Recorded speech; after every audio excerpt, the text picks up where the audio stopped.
السلام عليكم، معاكم سلوى محمد. ازيكم يا حبايبي؟ عاملين ايه؟ يا رب تكونوا بألف خير. النهارده ان شاء الله بفضل الله هنفرز الفاصوليا الخضراء ونخزنها بالطريقتين اسهل من بعض.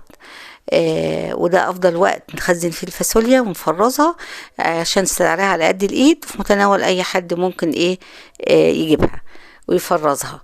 الفاصوليا الخضراء كلنا بنحبها او معظمنا بيحبها، ومن الحاجات الغنية بالمغنيسيوم، وبنستخدمها نطبخها طبيخ عادي، نعملها تورلي، نعملها مع شوربة خضار، يعني لها استخدامات متعددة.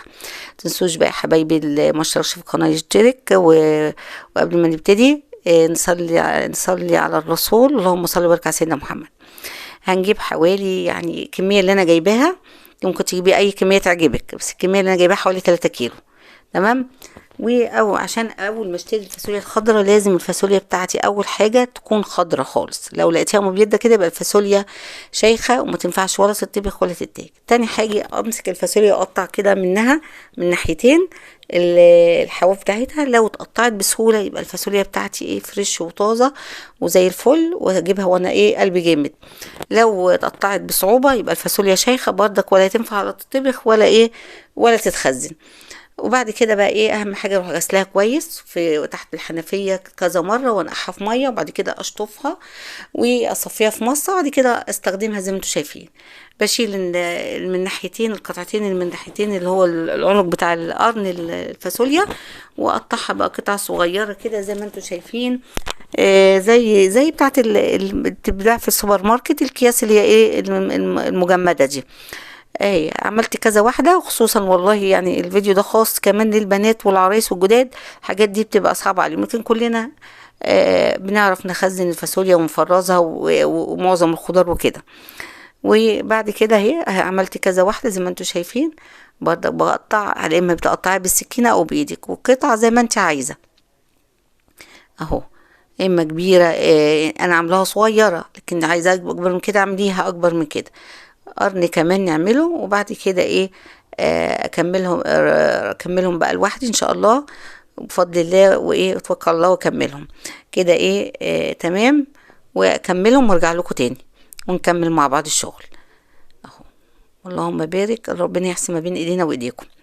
دي الكمية بعد ما قطعتها، وللأمانة كمان عملت منها طبخة ما شاء الله طعمها زي العسل.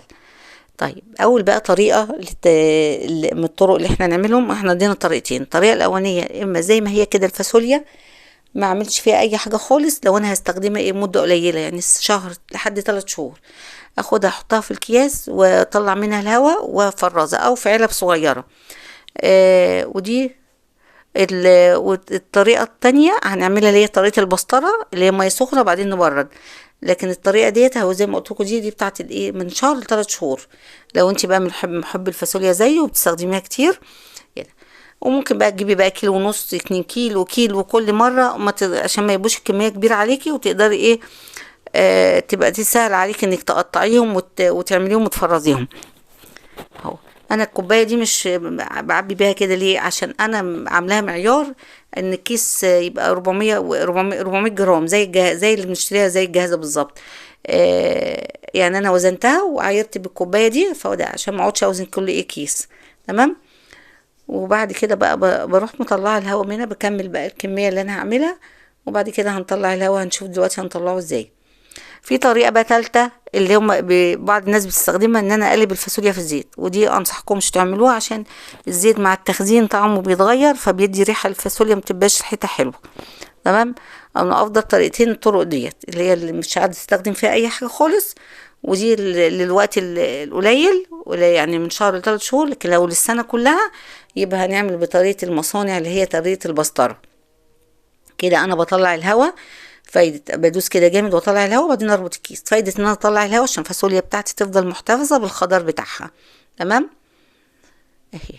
ما شاء الله اللهم بارك. الكيس التاني برضك هنعمله بنفس الطريقة.